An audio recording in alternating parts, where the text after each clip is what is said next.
Halo, kembali lagi bersama kami di channel YouTube kami. Sebelum memulai video kali ini, kami tetap mohon bantuan teman-teman untuk terus like, share, dan subscribe ya video kali ini agar kami terus dapat memberikan informasi-informasi yang bermanfaat bagi teman-teman. Oke, selamat menyaksikan.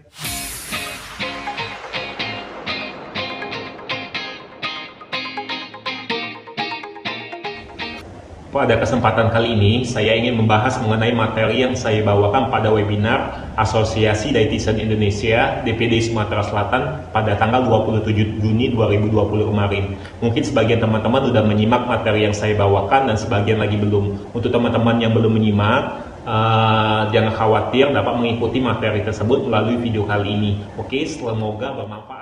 Baik teman-teman, pada webinar kemarin, saya diberi kesempatan untuk membawakan materi tata laksana gizi pada pasien COVID-19 di rumah sakit tempat saya bekerja.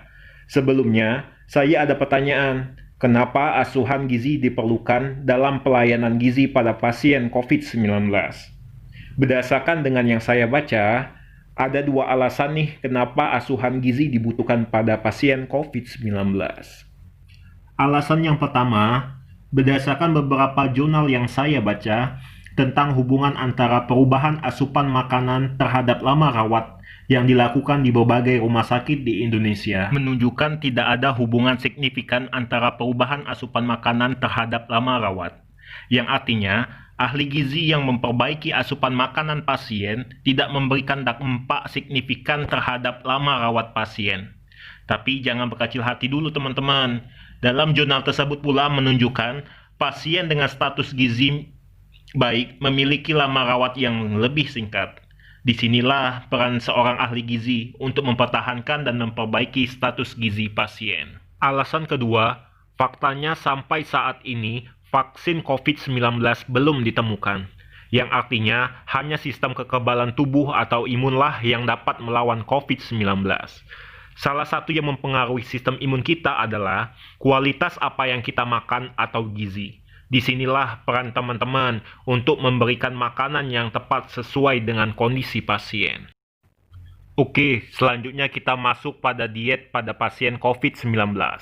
Diet yang diberikan adalah diet penyakit infeksi atau diet energi tinggi protein tinggi. Dengan syarat diet, energi sesuai kebutuhan 40-45 kilokalori per kilogram berat badan, lemak 25% dari kebutuhan energi, protein 2-2,5 gram per kilogram berat badan, dan karbohidrat sisanya. Dengan catatan, diet dan suplemen diberikan harus sesuai kebutuhan dan jangan sampai berlebih. Terus ada pertanyaan, gimana kalau pasiennya ada comorbidity atau penyerta lain? Apakah dietnya tetap sama? Tentu tidak, harus disesuaikan dengan kondisinya. Misal nih, pasien pneumonia dengan sesak napas, tetap kita batasi penggunaan karbohidrat 40-50%. Untuk pasien dengan penyakit ginjal kronik, yang harus kita perhatikan adalah asupan proteinnya. Apabila belum dialisis, proteinnya dibatasi. Dan apabila sudah dialisis atau CAPD, proteinnya kita naikkan kembali. Untuk pasien yang hamil dan menyusui, ada penambahan kebutuhan energi dan proteinnya.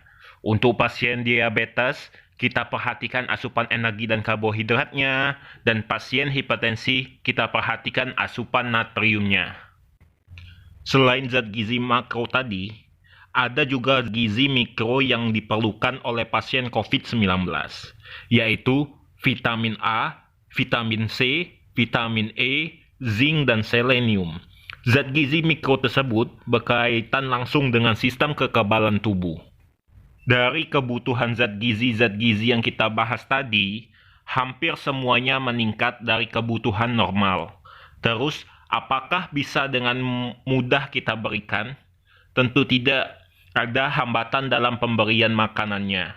Hambatan tersebut terdapat pada gejalanya, seperti demam, harus ada peningkatan kebutuhan energi 13% untuk setiap kenaikan suhu 1 derajat Celcius, sesak napas, harus ada pengurangan kebutuhan karbohidrat, gangguan pencernaan, harus diperhatikan seratnya, sakit tenggorokan dan penurunan indera perasa yang mengakibatkan kurangnya nafsu makan. Nah, di sini teman-teman harus berpikir kritis dengan memodifikasi diet, bentuk makanan, dan rute pemberian. Sekarang kita masuk pada tata laksana gizi di rumah sakit saya. Untuk alur pelayanan gizi, secara garis besar tidak ada perubahan. Pasien masuk di screening gizi. Setelah itu, karena pasien COVID dikategorikan beresiko malnutrisi, maka dilakukan asuhan gizi oleh ahli gizi. Di rumah sakit saya juga memberlakukan sistem zona dalam penggunaan APD, yaitu zona hijau, kuning, orange, dan merah. Zona hijau dan kuning cukup menggunakan masker bedah. Zona orange menggunakan apron, masker bedah atau N95, nurse cap, face shield. Sedangkan zona merah menggunakan APD hazmat lengkap. Untuk konsultasi gizi, baik itu konsultasi gizi rawat inap maupun rawat jalan, semuanya menggunakan sistem online. Untuk wadah makanan, menggunakan wadah disposable untuk mengurangi resiko terpapar COVID-19. Sisa makanan dan wadah makanan dibuang langsung di tempat sampah infeksius. Dari materi webinar saya dapat disimpulkan bahwa pelayanan gizi yang optimal akan membantu proses penyembuhan, sehingga diharapkan akan mengurangi lama rawat pasien. Demikianlah video kali ini, semoga dapat bermanfaat bagi teman-teman. Sampai jumpa di video selanjutnya.